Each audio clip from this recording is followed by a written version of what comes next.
काही अंशी जरी सत्यता आढळली तरी मी आमदारकीचा राजीनामा देईन असं ते म्हणताय. हे पण मी कोणाला आमदारकीचा राजीनामा देण्यासाठी किंवा त्यांच्यावर आरोप करण्यासाठी हा व्हिडिओ पोस्ट केलेला नाही. मी आत्ताच्या घडीला जे 50 खोके एकदम ओके लोक म्हणत होते तर काही लोकांना राग येत होता, म्हणजे खोक्यांचंच राजकारण सगळं चालू हे दाखवण्यासाठी मला त्यांच्या राजीनामा माझं काय व्यक्तिगत त्यांच्याशी काही राजकीय नाही आहे. त्यांनी त्यांचं खुशाल जे करायचं ते करावं, मला त्याच्याशी काही घेणं नाही. मी काय त्यांचा राजीनामा मी व्यक्तिगत त्यांच्यावर आरोपही केलेले नाही, करणार पण नाही. माझी भूमिका याच्यामध्ये ती कोण व्यक्ती आहे त्यांचा राजीनामा वगैरे मला त्याच्यात इंटरेस्ट नाही. मला सांगण्याचा मुद्दा आहे की आताचे सत्ताधारी पक्षाचे लोक कशा पद्धतीनं जनतेची लूटमार करून, कारण हे तर काय यांच्या शेतीच्या उत्पन्नातून नाही येत, हे सगळ्या गोष्टी फॅक्टरीतून येत नाही. मग सगळे टेंडर्स, सगळं राजकारण, सगळे याचे त्याचे टक्केवारी घेणं, बदल्यामध्ये सगळ्या गोष्टी करणं, याच्यातला हा पैसा आहे. माझा मुद्दा तो आहे. मला त्या राजीनामा वगैरे हा काय मी मागितलेला नाही. मला त्याच्याशी त्या विषयाशी काही घेणं देणं पण नाही. संशय व्यक्त केलेला आहे. घरातच आम्ही शत्रू भाऊ ठेवला आणि मातृश्री आणि तटकरे यांचे संबंध जगजाहीर असल्याचं महेंद्र थोरे म्हणतात. हा व्हिडिओ तटकरेंच्या माध्यमातून तुमच्यापर्यंत पोहोचला असा आरोप सगळ्या नेत्यांचा दिसतो.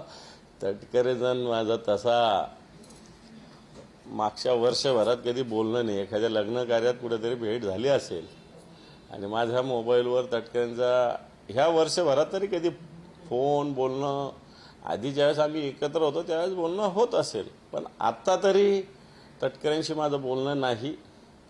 व्हिडिओ माझ्याकडे काही कोणाकडून मी काय तो सोर्स सांगण्याची आवश्यकता नाही. पण मला असं वाटतं जी गोष्ट आहे तिचा खुलासा करावा. तटकरेंकडून आला राजीनामा देणं हे सोडून द्या ना. तुम्ही तुमचं आहे का नाही तेवढं सांगा. नसेल तर पोलिसात तक्रार करा, पोलिसांना चौकशी करू द्या. पण हे सगळे नेते एकीकडे म्हणतात व्हिडिओ असाच व्हायरल झाला होता, मात्र त्याच्यावर कुठल्याही प्रकारची कारवाई केली गेली नाही. आता तुम्ही महेंद्र दळवी यांचा व्हिडिओ पोस्ट केलाय, त्यांच्यावर कारवाईची अपेक्षा करतात. तुम्ही म्हणताय राजीनामा नाही पण निदान कारवाई.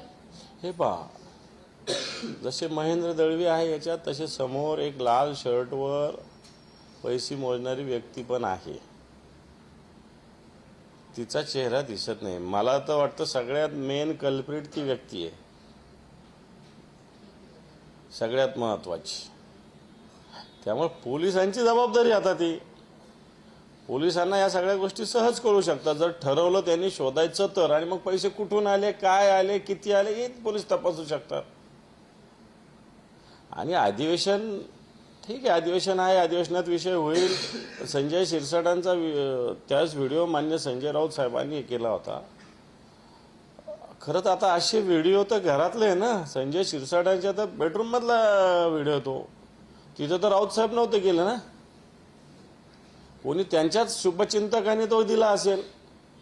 त्यांच्या पक्षातला असू शकतो, त्यांच्या घरातला असू शकतो. कारण बेडरूममध्ये काय माणूस कोणत्याही व्यक्तीला थोडी येऊ देतो, फार जवळचा क्लोज आहे त्यालाच येऊ देतो.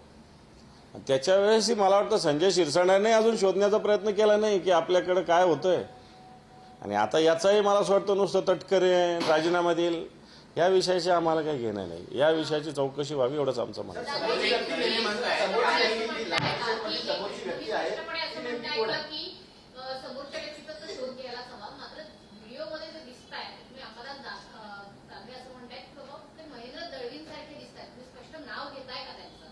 महेंद्र दळवीच दिसत आहेत ना, ते महेंद्र दळवीच दिसत आहेत. आणि समोरचाही जो व्यक्ती आहे तोही तपासावा पोलिसांनी. तुम्ही ओळखता का समोरच्या व्यक्तीला, कोण वाटतोय तो समोरचा? ओळखतो म्हणून मी व्हिडिओ ट्विट केलेला आहे. मी काय बिन ओळखीचं ट्विट काय बिलकुल केलेलं नाही. पोलिसांनी चौकशी करा एवढंच माझं खुलं आव्हान आहे बस.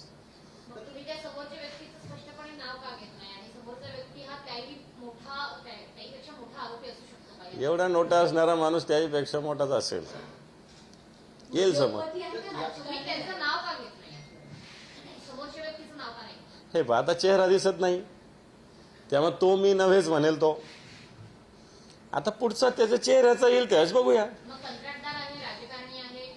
नाही, मी आता त्याच्यात तुम्ही मला आतमध्ये नका पोहोचू नका तिथपर्यंत. या व्हिडिओचा भाग 1 आलेला आहे, भाग 2 सुद्धा याच अधिवेशन काळामध्ये गदारोळ निर्माण हे पण मला अधिवेशनाचा हा मुद्दा नाही. मला ही महाराष्ट्राची संस्कृती खोक्यांची कशा पद्धतीने यांनी केलेली हा माझा मुद्दा आहे.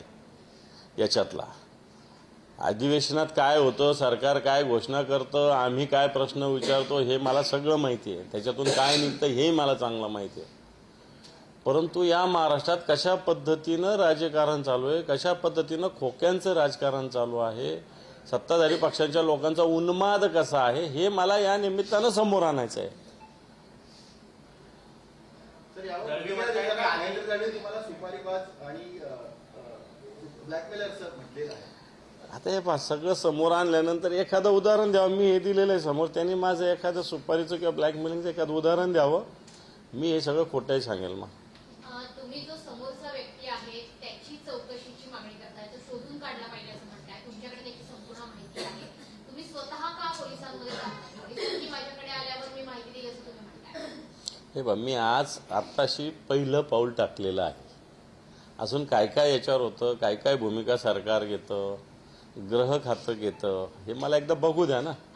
सगळ्या गोष्टी जर सरकारने काही गोष्टी स्वतःहून केल्या तर चांगलं, नाही केल्या तर आम्हाला करता येईल ना. पुढचे मार्ग आहेत ना आमच्याकडे. महेंद्र दळवी आणि त्यांच्या सहकारी नेत्यांच्या वेगवेगळ्या प्रतिक्रिया समोर येत आहेत. आधी जामीनवरती कारवाई व्हावी, मग ते सांगू शकतील की हा व्हिडिओ कुठून आला असं ते म्हणतात. तर दुसरीकडे हा व्हिडिओ मॉर्फ आहे असं देखील दावा करतायत.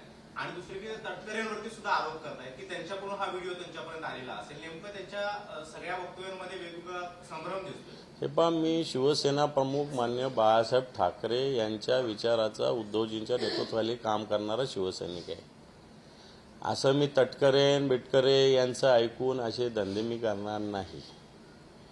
आणि मी काही कोणत्या विषयासाठी सुद्धा हे केलेलं नाही. मी केलेलं आहे महाराष्ट्राची संस्कृती खोक्यांची कशा पद्धतीनं फोफावलेली आहे हे जनतेपर्यंत पोहोचविण्यासाठी मी केलेलं आहे. मी आता हे केलेलं आहे, ऑफिशियली माझ्या हँडलहून केलेलं आहे. पोलीस याच्यावर गुन्हा दाखल करू शकतात त्यांची इच्छा असेल तर. नसेल तर मला असं वाटतं या सगळ्या विषयाला पोलिसांचा किंवा सत्ताधारी पक्षाचा पूर्ण पाठिंबा आहे असं मी समजेल. तुम्ही पोस्टमध्ये लिहिलं आहे की शेतकऱ्यांना मदत करण्यासाठी यांच्याकडे पैसा नाहीये, मात्र पैशांची बॅग भरून मिळेल. तर मग शेतकऱ्यांना मदत अजूनही मिळाली नाहीये, मात्र आमदार पैशांच्या बॅगा घेऊन फिरताना आपल्याला दिसत आहे.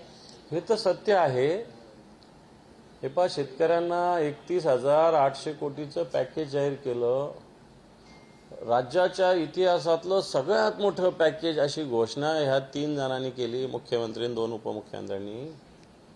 अधिवेशन चालू आहे. अधिवेशनाच्या पटलावर यांनी आतापर्यंत किती रक्कम कोणत्या कोणत्या जिल्ह्यात किती शेतकऱ्यांना दिली खुलासा करावा.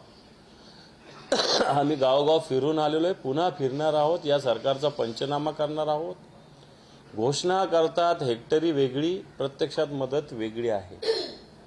6 रुपयाचा चेक काही शेतकऱ्यांना आलेला आहे. ते माझ्याकडे व्हॉट्सअपवर शेतकऱ्यांनी पाठवलेलं आहे. काही जणांनी उद्धवजींच्या दौऱ्यात, मीही नंतर पुन्हा फिरलो, या सगळ्या दौऱ्यात आमच्याजवळ पाठवलेलं आहे. जर 31,800 कोटीचं नुसतं घोषणा तुम्ही करता, अजून तर तेही त्याच्यातल्या काही रक्कम 50-60% लोकांना पोहोचलेली शेतकऱ्यांना. पण डिक्लेअर हेक्टरी समजा 18-36,000 असेल तर पोहोचली 5,000. डिक्लेअर 8,500 असेल तर पोहोचली 500 रुपये. ही काही रक्कम आहे. आणि त्याच्यातल्या 30-40% लोकांना तर अजून रुपयासुद्धा पोहोचलेला नाही. हे मी दाव्यासहित सांगतो. म्हणून अधिवेशन चालू आहे. सरकारने पटलावर किती मदत किती जिल्ह्यामध्ये मिळाली हे जाहीर करावं. दुसरी गोष्ट, केंद्र सरकारकडे अहवाल पाठवला. केंद्रीय मंत्र्यांनी सांगितलं की अहवाल आला नाही. दुसऱ्या दिवशी त्यांनी खुलासा केला की अहवाल आला. केंद्रीय मंत्री शिवराजसिंह चौहान यांच्या हेतूविषयी, प्रामाणिकतेविषयी बिलकुल आम्ही शंका घेऊ शकत नाही. शिवराजसिंह चौहान अतिशय प्रामाणिक व्यक्ती आहे, प्रामाणिक मंत्री आहे, शेतकऱ्यांचा कणवाळा असणारे मंत्री. याच्याविषयी मनात शंका असायचं काहीच कारण नाही. मग त्या मंत्र्यांना खोटं पाडलं गेलं, खोटं बोलावं लागलं महाराष्ट्राच्या. याच्यामुळं जर हा अहवाल आधीच पाठवला तर हा अहवालसुद्धा किती रकमेचा, किती तरतूद व्हावी अशा प्रकारचा हा सुद्धा विधिमंडळाच्या अधिवेशनात पटलावर आला पाहिजे. परंतु सरकार हे करणार नाही, कारण सरकारची मदत अजून पोहोचलेली नाही. सरकारने अहवाल उशिराच पाठवलेला होता.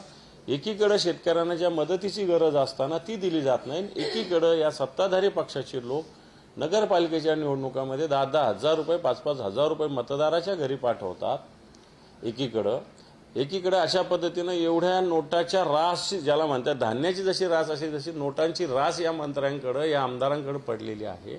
माझा मुद्दा तोच आहे की एकीकडे शेतकरी दिवाळी साजरा करत नाही आणि हे एकीकडे राज्याचं दिवाळं काढतायत. सर, राज्यात सध्या स्थानिक स्वराज्य संस्थांचं निवडणुकांचं वारं वाहते, त्याच्याशी काही संबंध असेल असं वाटतं का? या विषयाचा व्हिडिओचा असेल ना, असेल कुठेतरी द्यायचे असेल, काही ठेवायचे असेल, काही द्यायचे असेल, असू शकतं.